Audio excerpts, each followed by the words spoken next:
He's a possibility for tomorrow. As an update, he is.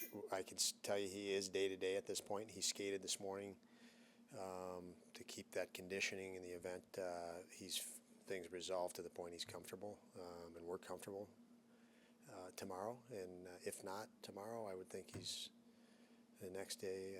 Next game would be in Detroit. I think he's be on for that one, but we're hopeful tomorrow. Alex says he has high standards for himself and expectations. How have you seen him? He was talking about he's tried to balance everything and have a baseline. Like, how have you seen him kind of handle the highs and lows and not put too much pressure on himself, I guess? You know, I've seen him, and I've known him since he was 16 years old at the national team program, and watched his career closely. Was with him on a World Junior team,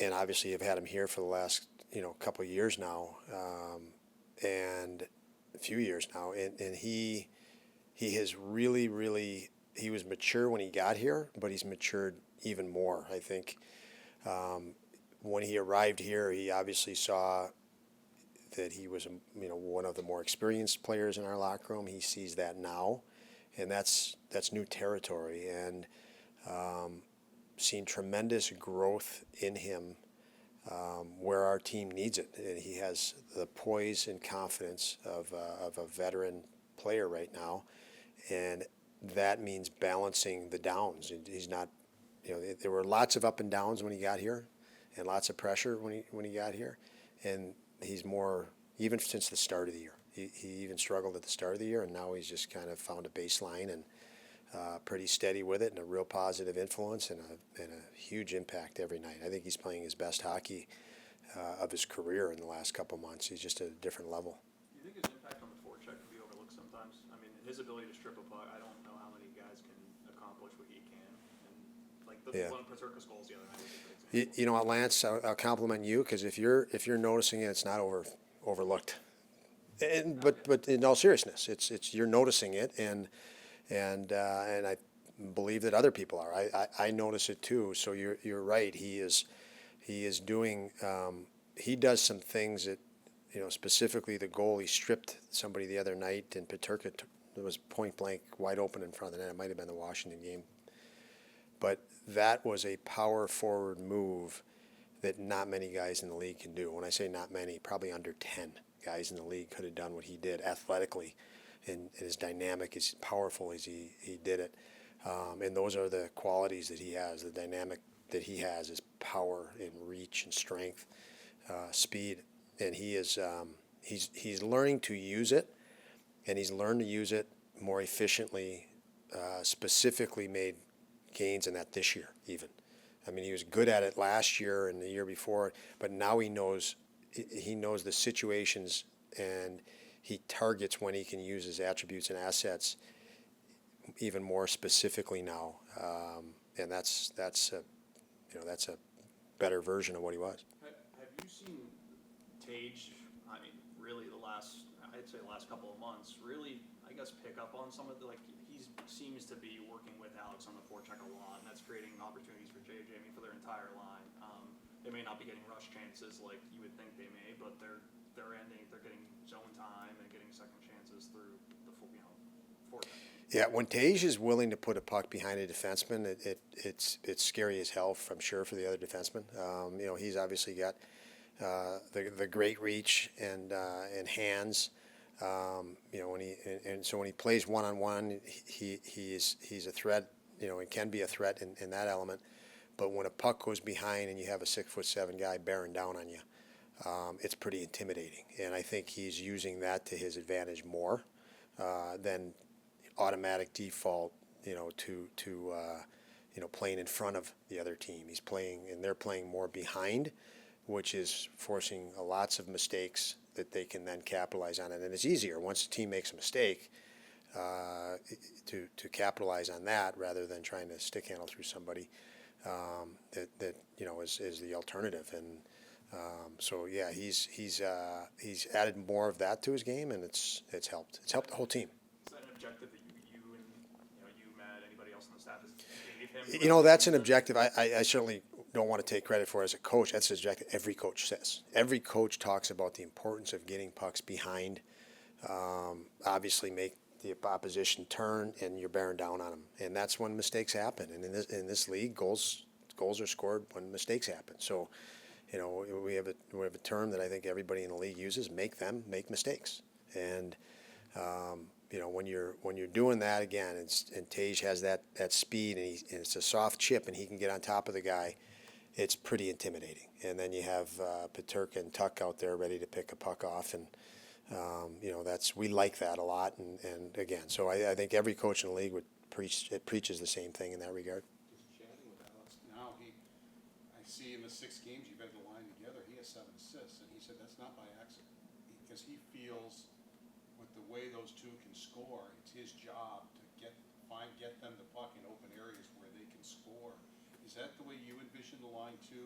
Is working that way? Is that why they work so well together? Yeah, but what you're telling me, his response tells me I'm going to have to go tell him to go score too. Well, he knows he can score. Yeah. He knows that, but he just feels when he's on the ice with 2 goal scorers like that, his job is to find them in open areas. Yeah, and he does a great job of that. He really does. He's very aware of, you know, what's in front of Alex is easy for him. He's got the reach and skill and size and strength. He can just keep that guy at bay for much longer than another player or the average player. So that means Alex can now think about what's going on 10, 20 feet from him. Most other players are so consumed by what's in front of them, they're in survival mode, they can't see everything else on the ice. So I think he's aware of those guys all the time, and I think he's complimenting those two, being Thompson and Peterka's ability to score and ability to get open. Peterka's amazing skill he has is the ability to slide into pockets in position off of what's happening.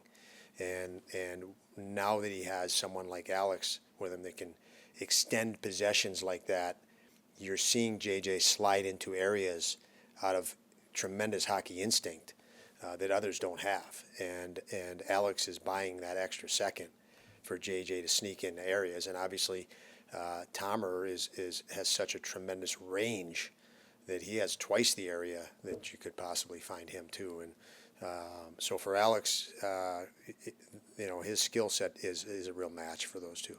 What went into the thought process of putting JJ onto that line? Because JJ's been so good all season long, and obviously those guys have to. I've actually been hoping to put JJ there for a long, long time, but that foundation that we talk about, you know, responsibility, knowing how to be a responsible player, you know, all the time you don't have the puck positionally in the right spot to get pucks back faster and not have your teammates have to work for you to compensate because you're not in the right area to get a puck back faster.